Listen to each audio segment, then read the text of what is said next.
Well, I guess if you don't like classical music, it's frightening. That's an inside joke with my guest, Dr. Jonathan Tripp, joining us in studio. If this were only television today, well, actually, there will be a video available if you're curious about the doctor and In his uniform today? his uniform. Yeah. It's 8:34 and Better Health with Tripp Family Medicine. 35 right now. Bill Colley with you too as well on News Radio 1310, KLIX and News Radio 1310.com. Uh, I was going to say you're roaming all over town today. Oh, We will let people figure it out later when they look at the video. well, actually, the today's topic is all about being scared and why we like being scared, and so I should be in a costume that's appropriate for that. But if you can imagine my costume, we can talk about almost anything scary, and it won't be very scary today. Yesterday, I got home from work and I was flipping around the TV dial and I didn't watch it, but I saw a listing for a movie called, I think it was 28 Days Later, which Ooh, yeah. my daughter had told me about that movie 15 years ago. And I remember on her advice, I sat down to watch it. I'll tell you what, I was almost afraid to go to work for the next week Yeah. because I used to park right next to a forest and you never knew who was going to be out there. And it gets back to I sat through the whole thing, even though, it You was were a, scared to death the whole time. yeah, Yeah, it happens, doesn't it? it does. We're going to have some fun talking about this, but I want to invite listeners to call in. Tell us what you're scared by. And, we have some fun to talk about. And going to use my wife and a few others that were with us this weekend as the subjects of not ridicule. So I don't want to make it sound like that. But this is what I call the 20-year haunted house adventure, because my wife has not been to a spook alley haunted house, anything like that, in over 20 years. And for the last probably 5 years, my kids at high school age all want to go to Albion to the haunted mansions over there, and that's supposed to be the big scare thing, and it's very popular. And every year they try to get her to go, and she wouldn't go, and I was ready to go, but and I get scared, but I like doing it. I think it's fun. But my wife was no way, and it really kind of sunk deeper into her psyche how bad this would be the more they tried to get her to do it. So this year, with a couple of college kids and lots of influence by our youngest, she finally conceded to go, and for about 2 weeks beforehand had mini panic attacks just thinking about going. So this is let me tell you a little bit about her story. So we go to the haunted mansions there, and you're waiting in line, and there's these big figures, one with a kind of a skull face. They look like huge hunchbacks. One has a clown. One has no face, just tall and kind of like almost like Grim Reaper look, but it's all white. And they're just walking nearby where people are in lines. And at first, she's not even aware they're there. And they luckily came up behind somebody just a few people over from us. And this one with the clown face, but just huge, looks like three people put together, comes up and stands right behind somebody. And my wife is totally unaware of this because she's focused on the building we're trying to go into. And it freaked her out about as bad as the person that the figure was by. And so from then on, any figure that was roaming about, she was watching for, and she was standing at the far edge of the line, or so she had people as a buffer between her. And then she got kind of comfortable with them because they weren't doing anything to anybody. They didn't touch you. They didn't do anything. But then there was this guy in a clown outfit with a chainsaw. And I'll tell you what, he scared her once from a distance, and every line we were in after that, she was hyper vigilant. She knew exactly where that guy was at all times. And, even with that, there was another guy in a clown outfit with an axe in his hand that I think twice came up and literally put his head over her back of her shoulder and just said something quick like, "Hi," just scared her to death. So, this is just waiting in line. That's before we got in or did anything else. But some other fun stuff we had happen was, we're going through, and she's either right with me or between me and another one of our young adult guys, and she's got her head down behind the shoulder a big part of the time, but she's still seeing most of what's going on, and kind of coming around corners expecting somebody to jump out, and that's the main thing that's going on. So we already know what's going to happen, and we're still scared by it. And so one of the times we came around this corner, and this young lady comes out, and she's just, kind of gross and standing there. And There's no way out except past her. I mean, and it's pretty tight. And without thinking about it, my wife pushes me into her and then moves on by. And I'm thinking, okay, so I'm the shield apparently. Throw me to whatever danger there is and she'll keep going. So this is all kind of funny stuff. And then the next day, she's complaining about her hand pain and her wrist pain. And as we think about it more and discover it more, she was grabbing on so tight to anybody's arm or coat that she had clenched her forearm so hard that even all the way up to her elbows hurt the next day. So, her muscles were working overtime during this. We're going to take a short break. We've got more coming up with Dr. Jonathan Tripp. Better Health with Tripp Family Medicine on News Radio 1310, KLIX, and NewsRadio1310.com. We're at 36. Bill Colley with you, too. And just remember the slogan, life's too short not to feel good. Joining us in the studio, Dr. Jonathan Tripp. He is from Tripp Family Medicine here in Twin Falls, Idaho. And he'll be with us until 9 o'clock this morning on this Halloween day. It's 8:42. It's 36. And Bill Colley with you, too, on News Radio 1310, KLIX, and NewsRadio1310.com. Got to, ask you a quick question. Obviously, there'll be a busy day around the office. And a lot of kids want to get in and out so they can get out on the streets tonight and trick or treat. But for people who'd like to know a little bit more about the practice, it's my understanding you're still looking for new patients. We are the scariest practice on Halloween. Actually, I strongly encourage my staff, so we'll see how it is. I haven't been there yet this morning, to come in costume. So we're a lot of fun. It's a light environment. We take the medicine seriously, but everything else, in my opinion, should be a little more lighthearted and a lot more fun.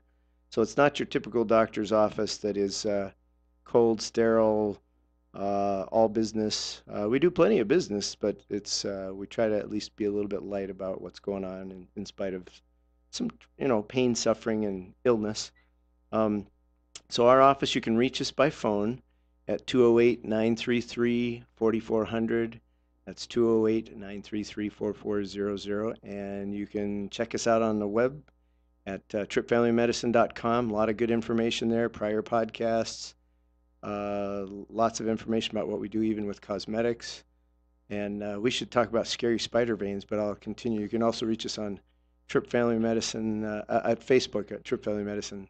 So those are probably the three main ways to contact us. We're on Fillmore Street across from the post office and Deseret Industries, and we are growing like crazy. So, please feel free to come and be part of that practice. I remember reading a comic book when I was a kid, and there was a series of comic books called Boris Karloff comics, of all things. Okay. And it was as if Boris Karloff was narrating the story, but it was in print. And there was one episode where a fellow is scared to death, literally scared to death. While he's and reading. we've heard that phrase, I think, a lot. I was scared to death. Right. But is it possible for someone to be scared to death? Unlikely. I suppose if you had a heart condition that it just pushed you over the edge to a heart arrhythmia, that's a possibility. But for most people, if you get so scared that you're having a full-blown panic attack, you'll hyperventilate to the point to where you actually pass out, or faint is the other word. And then when you wake up, everything is reset and you're fine. As long as you don't hit your head on the way down, you usually won't die. I could see a heart attack doing it, though. But that's that. There's also the fight or flight reaction.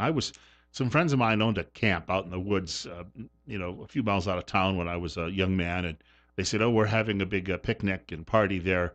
Why don't you come out?" And so I drove up to this back road, and there's no lighting around other than the natural sky. And I saw a long driveway, and I thought, well, I'm not so sure I want to drive down, because you don't know if it's rutted or not. Yeah. So I parked the car along the main road, which was dirt, but I parked along the main road, and I started walking down the driveway, and I heard a rustling in some of the leaves in to my right. Probably a deer, and it was more afraid than I was. But I turned, and when I heard the rustling, instead of like running, I leaped over a ditch and yelled, and ended up standing in some shrubs. And then whatever had been there was gone, and then I ended up walking down to the camp. And the yell was to terrify whatever your attacker was. Right, and none of this was thought. I planned. It just happened. It just reacted that way. Well, let me kind of use that to springboard. The fight or flight response is really interesting because, it's what saved our ancestors from real life, threats, life and death threats. you think of the ancestors who were what we'd use the term today, chill during, an attack of hyenas or something like that. They probably didn't live long enough to pass on their genes very much. So Yeah. this is deep in us and starts with a part of the brain called the amygdala that just says this is bad, whether it's scary or whether it's life threatening. And so you have two main responses, and that is run or fight. And it sounds like that day you were ready to fight, or at least threaten, to fight and then run. And there's some fun things about being not as big a guy as my kids are. I learned the idea of running works. You can fight, but what's that about? Something about live to fight another day. He who learns to run away lives to fight another day. Something like that. Um, Not that I ever would have gotten into a fight. I'm too mild mannered. Just ask my wife. So anyway, the adrenaline, it pumps into our bloodstream. That's what's going on with fight or flight. It's mainly about adrenaline, and it causes blood to shift to larger muscles for fighting or running away. It increases your heart rate, which increases that blood flow to the muscles for their because they have now increased metabolic needs. They got to use more oxygen, more glucose, things like that. But it also decreases the blood supply to non-essential organs, especially like the GI tract and the kidneys. And so people that have chronic adrenaline going into their system because they're always anxious tend to get tummy troubles. And so if we treat the anxiety or the fear, whether it's real or not, the tummy tends to get better. That's a sideline, but for the fight or flight response, yeah, you don't need to digest right now. You need to get out and live and run and fight or whatever. So that's the fight or flight response. Now, what's different between that and what people like about being scared is they feel two things. They are in this fear mode, but they've done it in a what's reasonably safe environment, like the haunted house or sitting at the movie theater or telling ghost stories around a Those campfire. rides we used to take at carnivals where you'd go through Yeah. and get scared. I mean, think about the right now we got the big corn maze across from the hospital, and they have a huge set of, poles with a basically a bungee type apparatus that has a capsule that you sit in, and it catapults you up and bounces back and forth. And what's the fear of that? Well, being thrown into the air is inducing your fight or flight response, but you're in this relatively safe mode. I mean, yes, it could break down, and that makes it even more fun because it could go bad. But pretty much, you've got multiple safety precautions that ride is not going to kill you. And so your frontal lobe says, okay, we're in a pretty safe environment. We can laugh at this. We can enjoy this. We can enjoy in other words, we're riding the wave of the adrenaline, riding the wave of the fear, and knowing that we're still safe. So the amygdala kicks in first, and the frontal lobe kind of lags that. And so you're jumping over the ditch and into the bush and screaming was your amygdala saying, do something. But as soon as that was over, and especially walking back to the car, you probably had a little chuckle to yourself saying, that was probably a deer. It was nothing, But in your actual environment at the time, it was a possible bear or a saber-toothed tiger to your ancestors.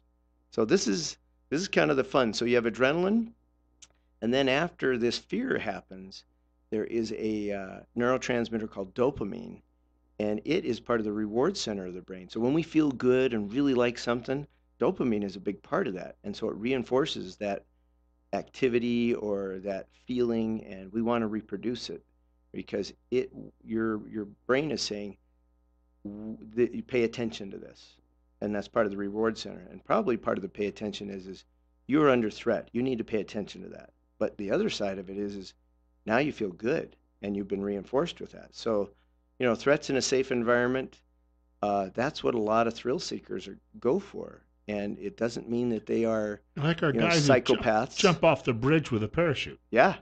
Yeah. I mean, it's a relatively safe environment. I mean, do people base jump and die? Yep. When things don't go right. But, that's part of the training is to fold your parachute and do it just right so that, hopefully it does open up and save you.